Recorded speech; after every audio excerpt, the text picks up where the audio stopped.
Folks, history has officially been made.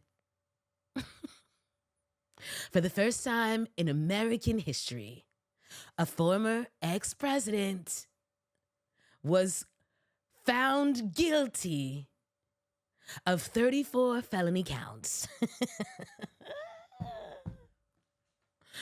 I told you last episode, by the time we come back, we'll probably have a verdict. And folks, we have a verdict in the Donald Trump hush money finance fraud criminal case. Donald Trump is guilty. Guilty. 12 jurors came together and deliberated for 2 days. Actually, not really a full 2 days. I mean, it was a few hours this day, a few hours that day. But they deliberated for 2 full days. Halfway through the deliberation, they asked for the judge to come in and review the jury instructions. They also asked for a review of Cohen's testimony and another person's testimony, I believe Weisselberg's testimony, which was a good sign for the prosecution because basically it was showing that they were following the argument of the prosecution, which is look at this, and look at this. And those are the things that they wanted to look at again.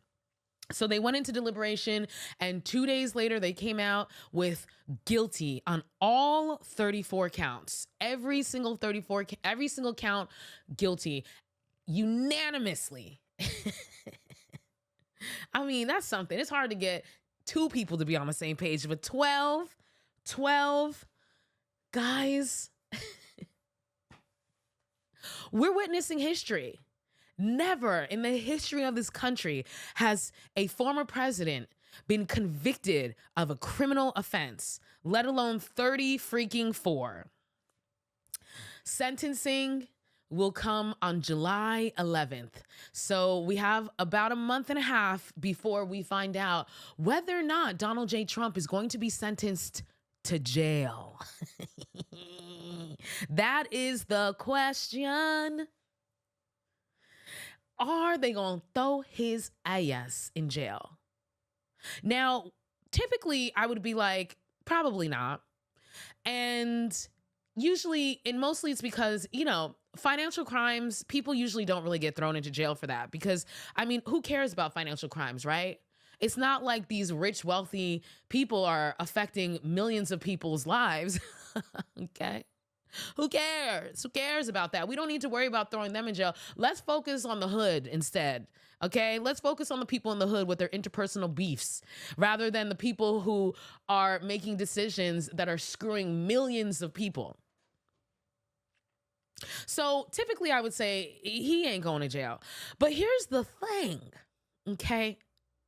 Michael Cohen, the attorney who did the actual dirty work of writing the hush money check to Stormy Daniels and who was later reimbursed from the president, okay?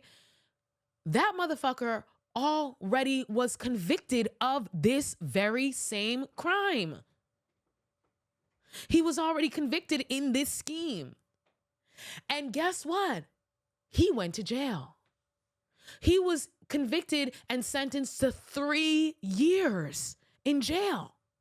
He got out early because of COVID, but he was convicted and sentenced to 3 years. In addition to, I believe he had to pay a $50,000 fine. He had to pay $1.4 million in restitution. And then he had to pay another $500,000 for something else. I forgot what it was. Okay. But he also got jail time. So the question is, are we going to find out? And I don't want to say find out because the truth is we already know. Let's just say this. Are we going to have another confirmation that we have a 2-tiered justice system? Because I can't wait to see if they're going to lock this fool up. Because how did you lock up the fool who did the work with him for 3 years and you're not going to lock this guy up? So we're going to see. We're going to see what Judge Juan Merchan, because he's the one that's making this ruling. He's the one that's going to sentence him. I can't wait to see, especially after Juan Merchan had to threaten jail time for him for violating the gag order. First of all, the fact that he even had to get a order in the first place, that's the problem. Number two, the fact that he violated that gag order 10 freaking times. And the fact that the other person who was convicted in the same exact crime did 3 years. So I can't wait to see if we gonna throw this fool in jail. Because if Michael Cohen got 3 years, then what does the mastermind get?